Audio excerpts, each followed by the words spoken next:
You're listening and watching to a very special podcast. Things are about to get... Oh, what the heck am I saying this line so many times? Things are about to get epic. Ooh, can't wait to see what happens next. Oh, yes, it's going to be epic. Oh my god. I gotta come up with some new phrases.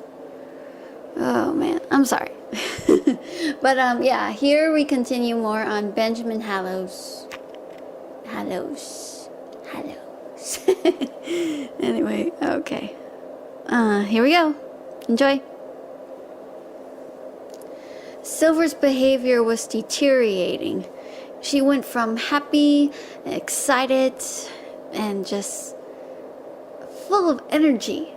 But when she was in panic mode, that colored hair, kaleidoscope-eyed person that was Sylver, but it really wasn't. It was just an insane side to her.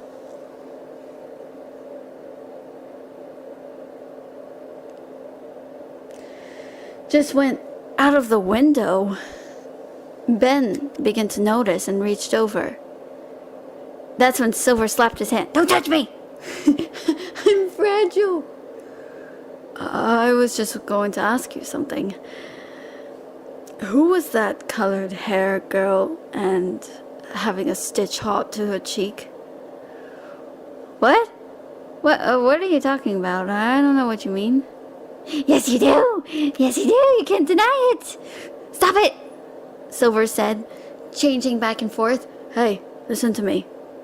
I don't know what's going on, but I'm worried about you. You're worried about me? You? Well, that's kind. You just seem so arrogant. Well, I never seen you like this. That's when the door knocked and Taylor went to answer. His voice resounding from afar, saying, Oh, thank you for coming. How did you... Enough about that. I just want to talk to her. What is she doing here?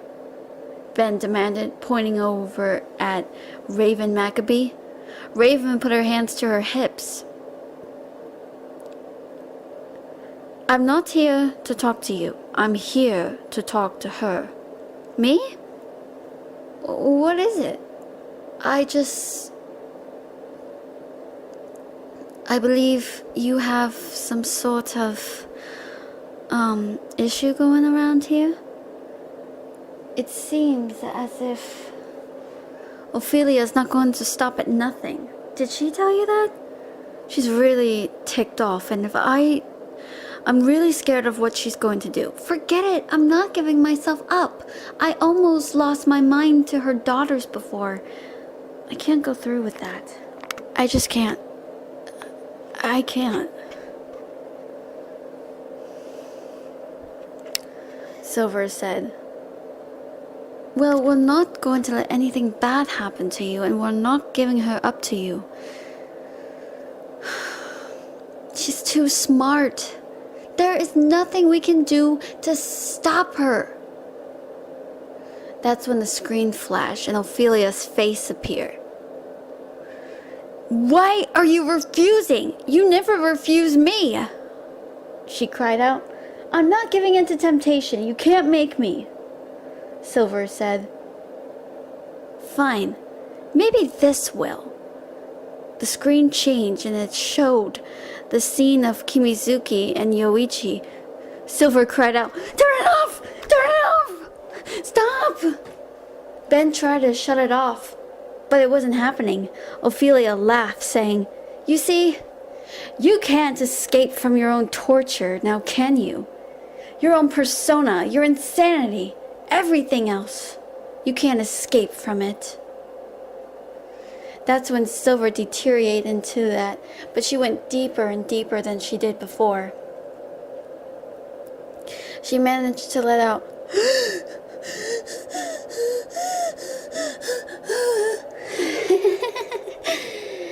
Oh, it's going to be time for a little insane work now, is it? Raven noticed this. I've seen this before.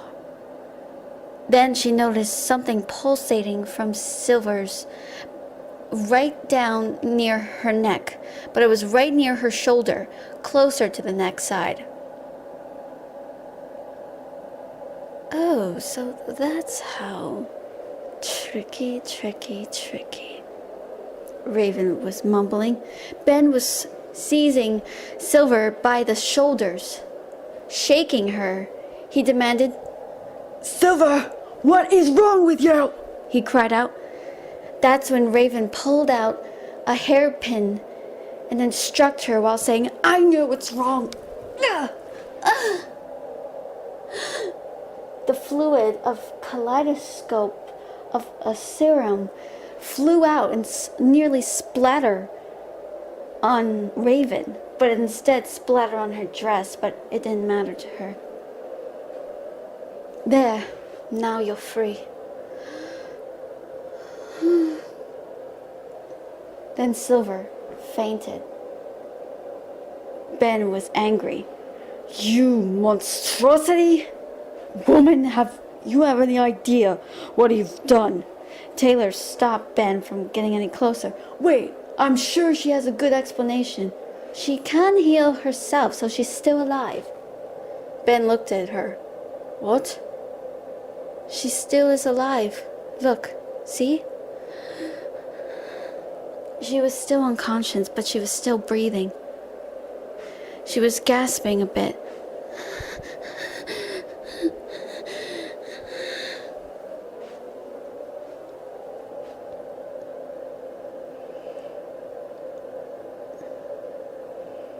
Ben didn't know what to say.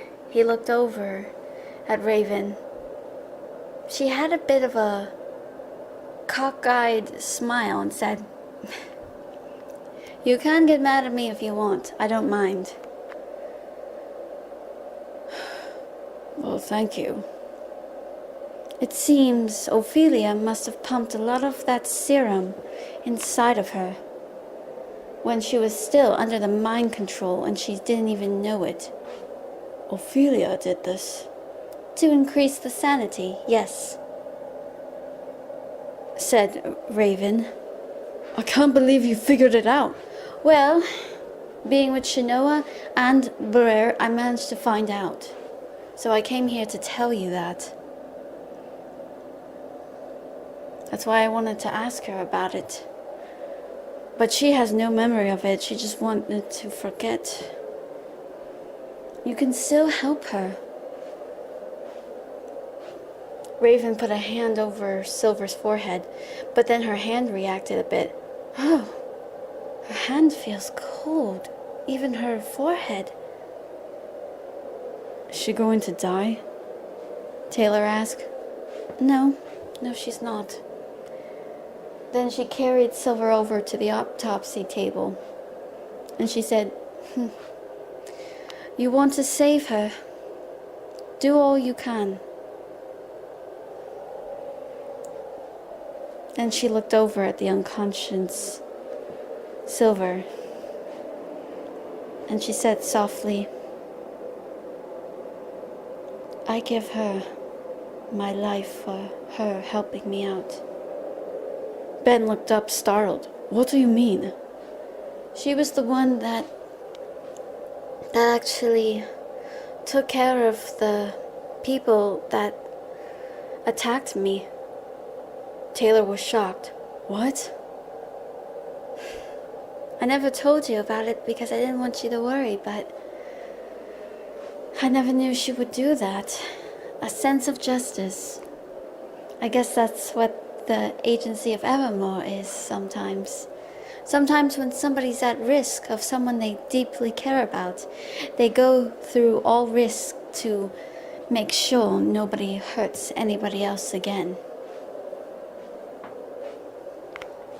Maybe it's not part of the law, maybe it's not part of the justice, but sometimes when you care about someone, like she did for me as a friend, maybe we barely know each other, but perhaps maybe I get to know her better.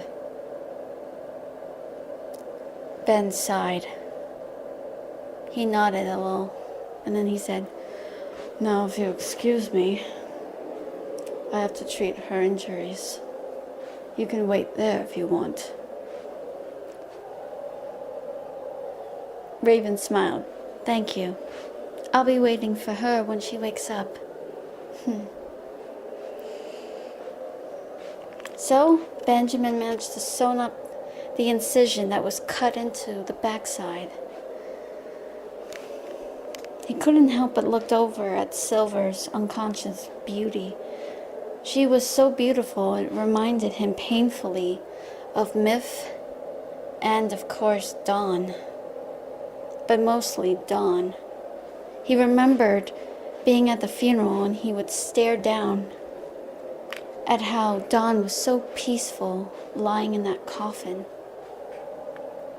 That beautiful, wonderfully sparkled casket which he wished that no one had to bury human life in gravestones.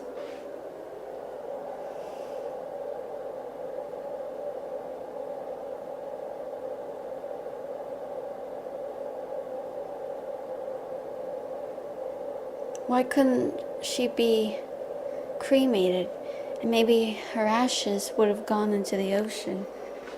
But that didn't matter.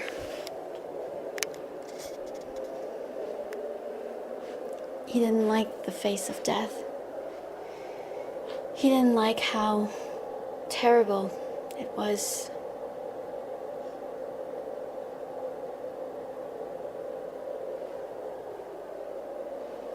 He hated death so much. He didn't care if it was part of the whole circle of life. He absolutely dreaded all of it. Death was such a curse. The Grim Reaper was nothing more than a murderer, a life taker, someone that should be feared upon.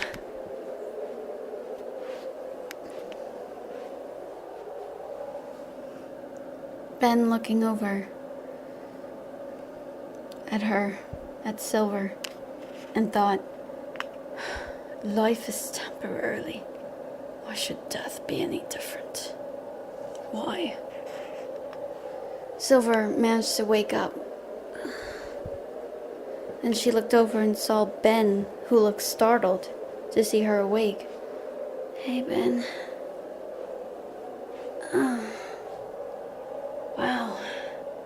That struck me really hard.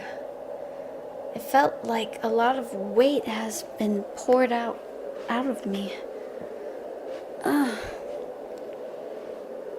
Then she looked over and saw Raven.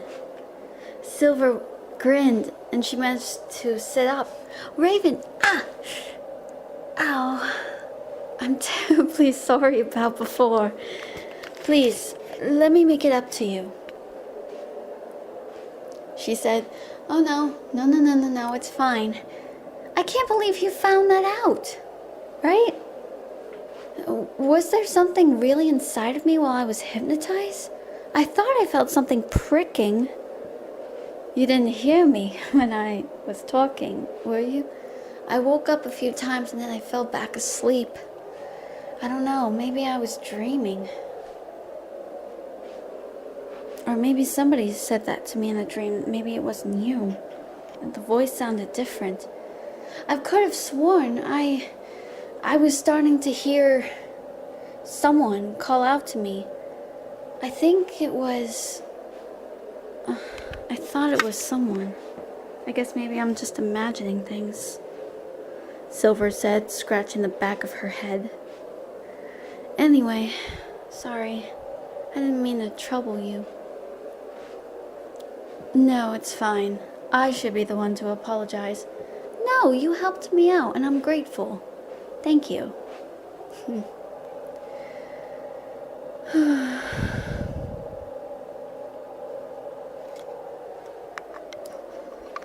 So, Sylver and Raven managed to come to an understatement. As Sylver claimed, "I guess we're both even." That's it for now, but don't worry, there's more coming your way. I'm Captain Donovan. See you next time.